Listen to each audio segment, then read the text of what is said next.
Di sini saya akan menjelaskan bagian payudara eksternal dan internal. Pertama saya akan menjelaskan eksternalnya terlebih dahulu.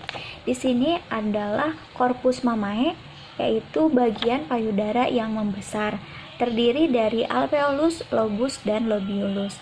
Lalu di sini ada areola, yaitu lingkaran yang terdiri dari kulit yang longgar dan berpigmentasi sehingga kulit di bagian ini lebih gelap dari corpus mamae.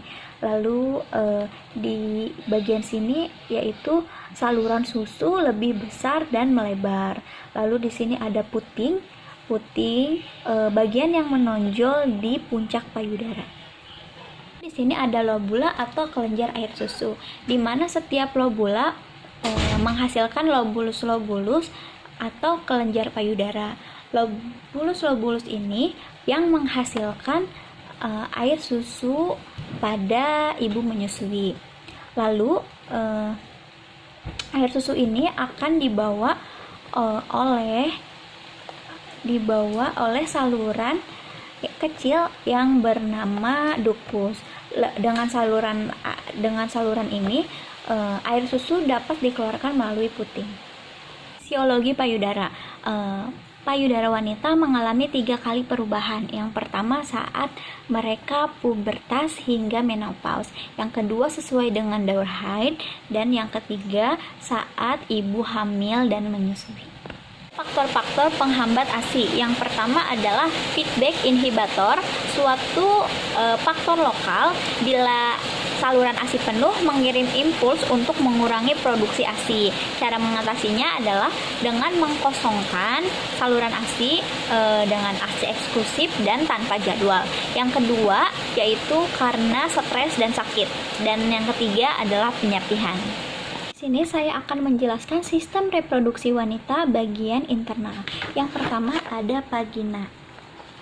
Saluran muskular elastis mulai dari vestibulum hingga serviks, terletak di antara kandung kemih, uretra, dan rektum.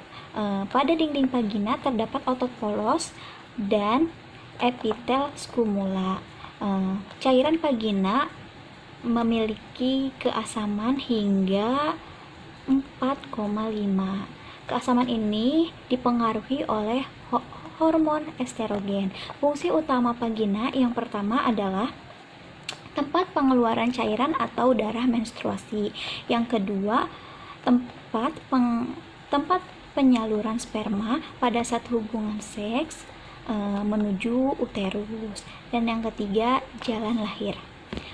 Lalu ada uterus, organ muskular berbentuk kantong terletak di antara kandung kemih dan rektum. Posisi antefleksi, panjangnya sekitar 7,5 cm dan beratnya 60 gram. Untuk uterus terdiri 2 bagian, yaitu badan atau korpus berbentuk triangular dan leher atau serviks. Fungsinya mempersiapkan penerimaan ovum hasil fertilisasi, menyediakan tempat yang nyaman bagi pertumbuhan dan perkembangan fetus selama kehamilan, lalu menyediakan nutrisi hasil konsepsi. Dinding uterus tersusun dari 3 bagian. Yang pertama ada endometrium, myometrium, dan perimetrium. Selanjutnya ada tuba Fallopi. Yang pertama, saluran tempat ovum berjalan menuju uterus. Kedua, tempat fertilisasi. Yang ketiga, terletak menggantung di antara ligamen uterus. Lalu fungsinya menangkap sel ovum, tempat fertilisasi, tempat konsepsi, pembuahan dan perkembangan konsepsi sampai blastula. Lalu tuba Fallopi dibagi menjadi 4. Yang pertama ada infundibulum, ampulla, isthmus, dan interstitialis. Selanjutnya yaitu ovarium, kelenjar yang terletak di permukaan posterior ligamen latum dekat dengan indibulum. Terdapat 2, berbentuk seperti kacang almond berwarna putih keruh. Panjangnya 4 cm, berat 3 gram, dan lebar 0,4 gram.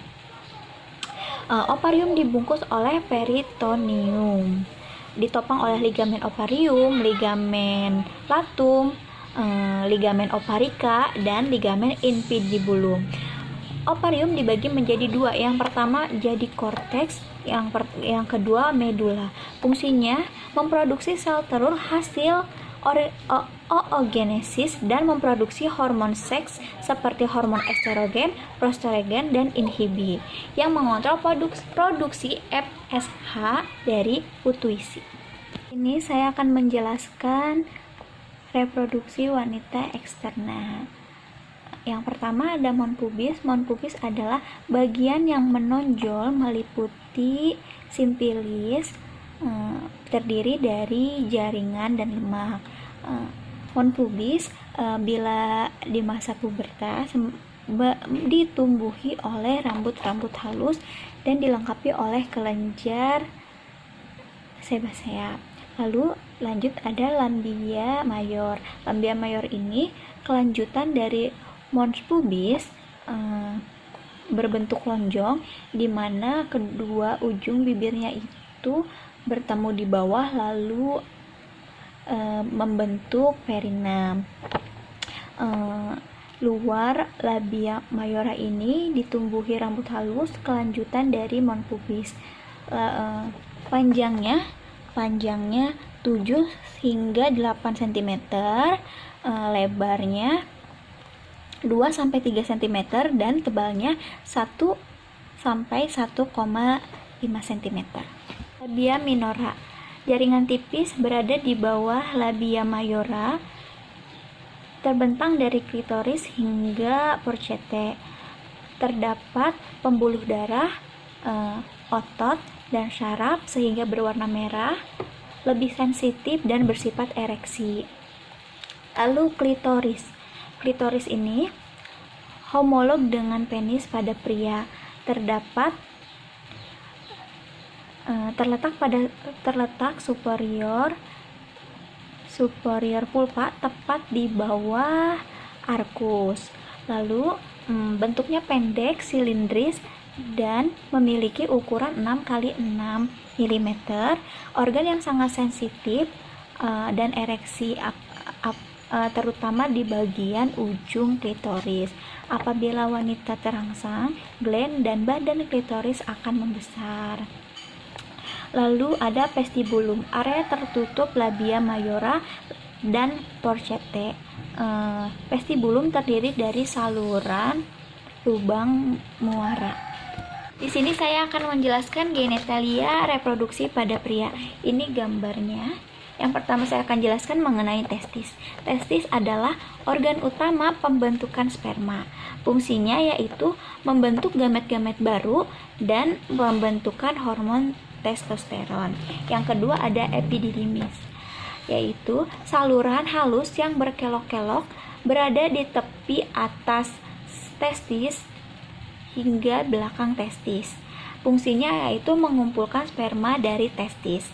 Yang ketiga ada ductus deferens. Ductus deferens pada ujung ekor epididymis berkelanjut pada ductus deferens untuk menyimpan lebih banyak sperma. Fungsinya yaitu menyimpan spermatozoa hingga berbulan-bulan. 4 ada ductus ejaculatoris, dibentuk dari vesicula seminalis dengan ductus deferens yang berawal dari dasar prostat dan berakhir di utricle prostat uretra. Berfungsi untuk mengeluarkan sperma agar masuk ke dalam uretra. Yang kelima ada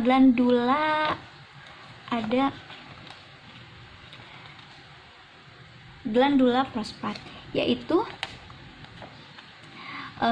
organ kenyal yang mengelilingi pangkal uretra di bawah vesika urania. Berfungsi untuk mengeluarkan cairan-cairan putih seperti susu, untuk bersifat alkali, untuk menetralisir arsiditas vagina. Yang keenam ada kelenjar bulboretra. Kelenjar kecil seperti kacang polong yang berwarna kuning, fungsinya untuk mengeluarkan cairan bersifat basa yang mengandung gas ke dalam uretra untuk melumasi, melindungi, dan menambah semen.